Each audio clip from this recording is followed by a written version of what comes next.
You've pored over spec sheets and you've finally found the perfect bike.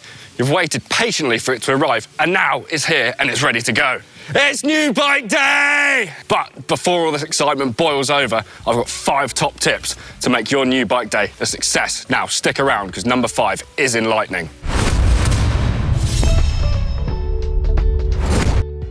So whether you're collecting your bike from your local bike shop or you've ordered the bike yourself online, now's a really good time to consider what tools, spares and accessories you might want for your bike. Today we're going to be focused on the bike itself, so if you want to check out helmets, pads, shoes, things like that, we've got other videos for that, so go and check those out. If you're lucky enough to be collecting a brand new out-the-box bike, now is the prime time to get it wrapped. So with that, it just helps protect the frame from chips and sort of scuffs and scrapes.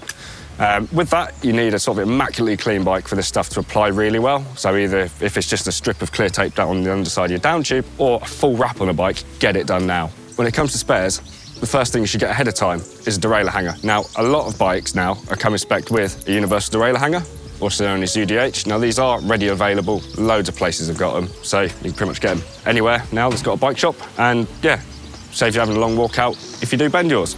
If your bike doesn't come spec'd UDH though, and it uses a sort of traditional style mech hanger, then it's definitely worth getting hold of one of these ahead of time because they can be proprietary. And then, yeah, if you are stuck out and about, chances of finding one are quite slim. Another thing to consider is what wheel size has your new bike got on it. So if you are running a mixed wheel size for the first time, or you're going full 29er, you're going to need different sized inner tubes. So another thing to consider as well is the tyre's width, because a lot of tubes might not necessarily cover the entire range of, say, 29, 2.1, all the way up to, say, 2.8, for example. In the case of if you only really want to carry one tube, then I'd opt for the larger size, because it's easier to squeeze a larger tube into a smaller area than trying to stretch the smaller tube to fit a bigger wheel.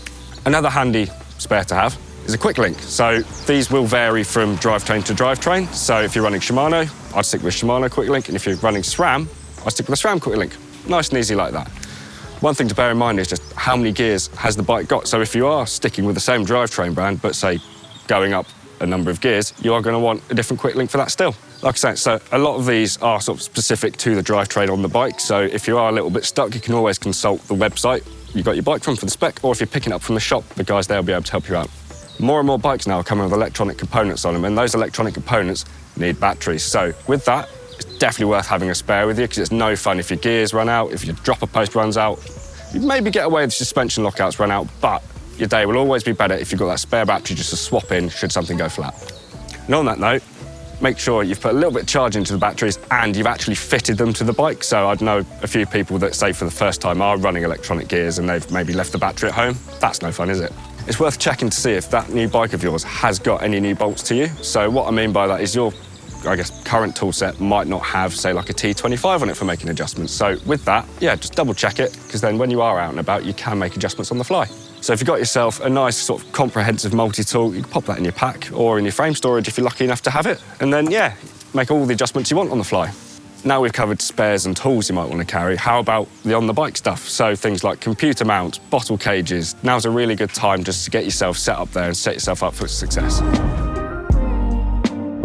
Downhill and jump bikes aside, you're going to be pedaling a lot. So we focus a lot on going downhill on big travel bikes, but what about going uphill? Now, poorly fitting bikes can cause all sorts of biomechanical issues, so at the very least, you want to get your seat height dialed from the start. I mean, I could geek out on bike fitting all day, but Rich did a really good video where he went for an XC bike fit, so go check that out. So we need to set a baseline with the new bike. Now, that sort of comes in 2 parts. So we've got your bike fit element and then setting your suspension up in the case of a full sus or even a hardtail. So where are we going to start? If you're coming from another bike, then take the measurements from that. So be it seat height, reach, bar width, all those things. Grab your tape measure, and there you go. But if you are collecting your bike brand new in store, the shop team there will be able to help you out with that. A quick way of getting in the right ballpark is to use the heel method on the bike. So with the seat at full extension, take a seat on the bike, put your heel flat on the pedal at the lowest point of your pedal stroke, and you should have a straight leg. Have a little play about there. Things to bear in mind: if it feels like you're pointing your toes excessively at the bottom of your pedal stroke and it's pulling on the back of your leg, then chances are your seat's a little bit too high. And then conversely, if there's a pressure sort of build up behind your knee and it feels like your knees are in your chest when you're pedaling at the top of your pedal stroke, then your seat's going to be a little bit too low. One thing to bear in mind is when you are setting your seat height, make sure your seat post, if you are using a dropper, is at full extension. I say that because yes, that seat post has got all that movement in it, but chances of hitting that same seat height if you are using the travel to set your seat height, it's not going to happen. You're not going to get the same seat height consistently, and yeah, that could cause all sorts of issues.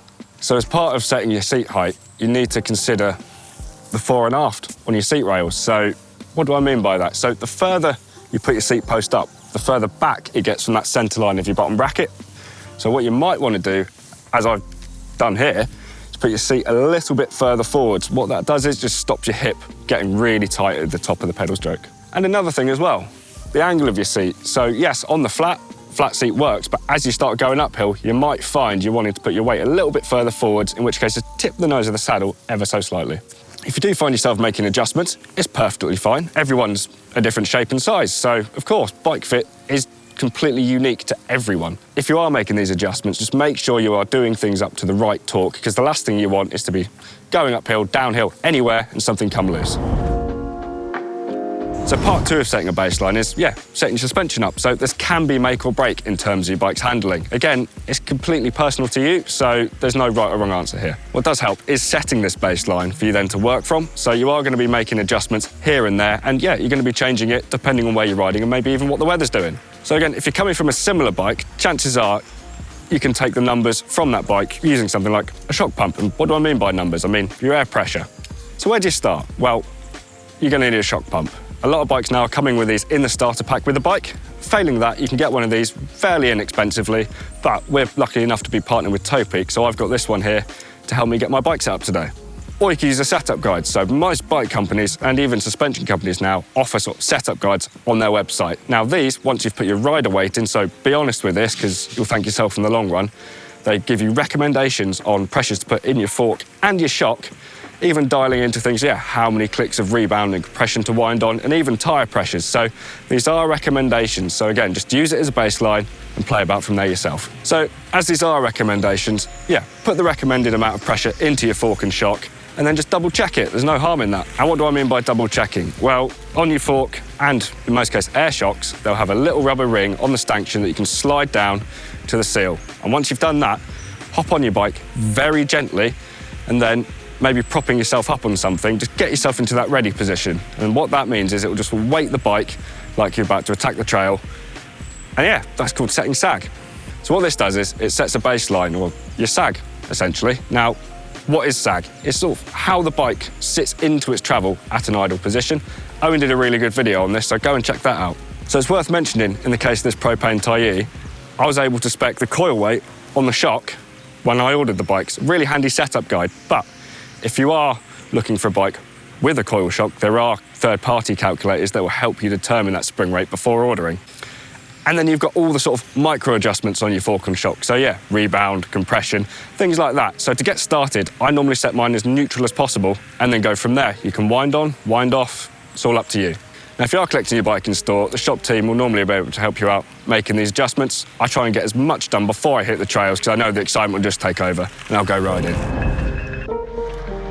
So we've collected the bike, you've got your spares, and you've set your baselines. So where are we going to ride? So the first ride is always going to be a learning experience. And as part of that learning experience, chances are you're going to be wanting making adjustments to your bike, be it the fit or, the pressures in your tyres and your fork and your shock.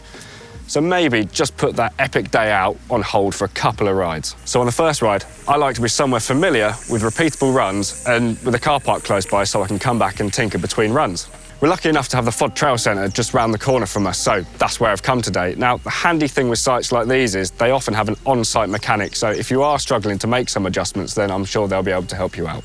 I mentioned nipping back to the car to tinker, so if we are doing that, what we're going to need to bring with us? Well, we're going to need tools, and as I mentioned earlier, it's worth double-checking if your new bike has any new fittings to you on it. So, an absolute minimum, you can have a well-equipped multi-tool with you, and that'll cover most things. But having a torque wrench on hand will mean you can tighten things to the correct specification when you are making these adjustments, be it something as simple as setting your seat height, adjusting your bar roll, or if you're diving in a little bit deeper and adjusting your frame's geometry with, flip chips in the frame. Just making sure all those bolts are nipped up tight means the bike's going to be working really well from the start. These are essential too for bolt checking, something worth doing after a couple of runs. As things free up and sort of bed in, just double check everything's still nipped down nice and tight. a lot of shops will offer sort of a 4 to 6 week complimentary service. Now, essentially, this is just to keep on top of keeping things tight, keeping things running sweet. And if you are able to keep doing that yourself, that's really good. So these bikes get put through a lot. Just keeping on top of it will keep your bike running sweet. Remember, a tight bike is a fast bike. As well, I'm bringing a shock pump. Now, that allows me just to play about with the pressures in the fork and shock once you've got them set. Now, like I said, a lot of bikes are coming with these in a starter pack, but if not, get yourself one. It's a valuable tool to have. And on the note of pressures, a track pump, yeah, for adjusting your tyre pressure. So no two places will ride the same. You are going to want to make adjustments with that. So yeah, make sure you bring one with you. And lastly, but simply, a notepad. Now, why would you do that? So once you've got your baseline set, write down all the numbers from that. And then as you are making adjustments, you can make notes of what you're doing. So if you do something that doesn't quite work out for you, work backwards. You've got a note of, yeah, where you were. And if you want to go digital with it, just make a note on your phone. I've got a little note for every bike I've ridden and, yeah, what I've done with it. And if you really want to deep dive into this, you can write down what the course conditions were on the day you made the adjustments. So if you go out in the rain again, you know how to set up your bike. Right, last point. Are you ready for it? Because this will blow your mind. You ready? Just enjoy it. I mean, new bike day doesn't happen every day, even for us here at GMBN. I mean, you're in the woods, you're on your new bike, just take it all in. Take the photo, get that first case out of the way. Yeah, don't get hung up on numbers and changing this, changing that. Just enjoy it, yes. Make those little adjustments, and if you want to do race runs, yeah, go for it. That can be a lot of fun as well, but this is the last time your bike will feel 100% brand new. So there you go. Ride the bike as is. Yeah, make the little adjustments as you go along. It'll take time and it's not going to be perfect right away. Let me know in the comments down below, what are your new bike day rituals? What do you have to do before you get out on the trail with your brand new bike? Like, comment, subscribe, and see you next time.